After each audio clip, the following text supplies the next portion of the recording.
देश की राजधानी दिल्ली में एक बार फिर दहशत की दस्तक मिली। दिल्ली हाई कोर्ट को उड़ाने की धमकी ने पूरे न्याय तंत्र को हिलाकर रख दिया है। क्या है इस धमकी के पीछे की साजिश? कौन है इसका मास्टरमाइंड और कैसे जुड़ा है इसमें पाकिस्तान और तमिलनाडु का नाम? आइए जानते हैं।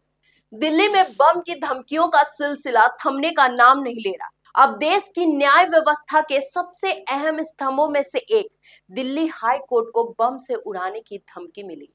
ये धमकी हाई कोर्ट की ऑफिशियल ईमेल आईडी पर आई है और जैसे ही मेल अधिकारियों की नजर में आया, तुरंत कोर्ट परिसर को खाली कराया गया। वकीलों, कर्मचारी और यहाँ तक कि जजों को भी एहतियात बाहर निकाला गया। धमकी भरे ईमेल में लिखा गया कि पवित्र शुक्रवार विस्फोटों के लिए पाकिस्तान तमिलनाडु की मिलीभगत जज रूम कोर्ट परिसर में 3 बम रखे गए हैं।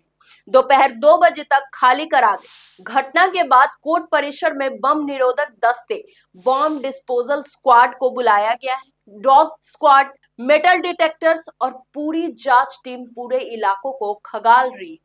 वकीलों के अनुसार हालांकि किसी प्रकार की भगदड़ नहीं मची, पर सभी को अलर्ट किया गया। चीफ जस्टिस की मीटिंग चल रही थी, जिसे बीच में रोक दिया गया और सुरक्षा प्रोटोकॉल के तहत सभी जजों को सुरक्षित स्थानों पर ले जाया गया। दिल्ली पुलिस के वरिष्ठ अधिकारी मौके पर हैं और पूरे परिसर को सील कर दिया गया है। अभी तक किसी विस्फोटक की पुष्टि नहीं हुई है, लेकिन सर्च ऑपरेशन अभी भी जारी है। अब सबसे बड़ा सवाल यह उठता है, इस मेल के पीछे आखिर कौन है? ईमेल में साफ तौर पर पाकिस्तान और तमिलनाडु के गठजोड़ का जिक्र किया गया है, जो अपने आप में एक चौंकाने वाला दावा माना जाता है। क्या ये सिर्फ अफवाह है या किसी बड़ी आतंकी साजिश की आहट? साइबर सेल इस मेल की आईपी ट्रेनिंग में जुटी हुई है, जिससे ये पता लगाया जा सके कि मेल कहां से भेजा गया है, किस डिवाइस से भेजा गया और क्या इसके पीछे कोई आतंकी संगठन है या फिर ये किसी सिरफिरे की हरकत है। विशेषज्ञों का मानना है कि ये मेल सिर्फ एक साइकोलॉजिकल टैरिक भी हो सकता है, जिसका मकसद है न्यायपालिका को डराना, काम में रुकावटें डालना और देश में अस्थिरता फैलाना। गौरतलब है कि इससे पहले भी दिल्ली हाई कोर्ट को बम की धमकी मिल चुकी है। 2011 में दिल्ली हाई कोर्ट के गेट नंबर 5 पर बम ब्लास्ट हुआ था, जिसमें 15 लोग की जान चली गई थी और 70 से ज्यादा लोग घायल हुए थे। उस घटना ने देश को झंझोर कर रख दिया था और इसके बाद से ही कोर्ट परिसर की सुरक्षा को लेकर बार बार सवाल उठते रहे। लेकिन अब सवाल यह है कि क्या हमारी सुरक्षा व्यवस्था अभी भी ऐसी धमकियों के लिए तैयार है? इस घटना के बाद एक बार फिर सुरक्षा व्यवस्था पर सवाल उठने लगे। क्या इतने संवेदनशील स्थानों की साइबर सुरक्षा इतनी कमजोर है कि कोई भी मेल भेजकर आतंक फैला सकता है? क्या कोर्ट जैसी जगहों पर भी स्ट्रिक्ट एंट्री प्रोटोकॉल लागू नहीं है? क्या वकीलों, जजों और कर्मचारियों की सुरक्षा के लिए एक इंटीग्रेट अलर्ट सिस्टम नहीं होना चाहिए?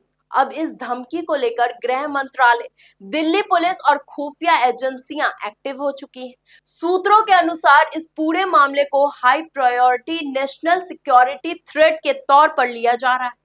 एनआईए और आईबी भी इस केस से जुड़ सकती हैं। अगर इस धमकी के पीछे आतंकी लिंक पाया गया तो इसे यूएपीए के तहत केस माना जा सकता है। देश की न्याय व्यवस्था इस तरह की धमकियों से न सिर्फ डराने की कोशिश है, बल्कि एक बड़ा संकेत भी है कि हमें अब अपने सिस्टम को और ज्यादा मजबूत बनाना होगा, चाहे वो साइबर सिक्योरिटी हो, ग्राउंड लेवल इंटेलिजेंस या कोर्ट परिसर की निगरानी व्यवस्था।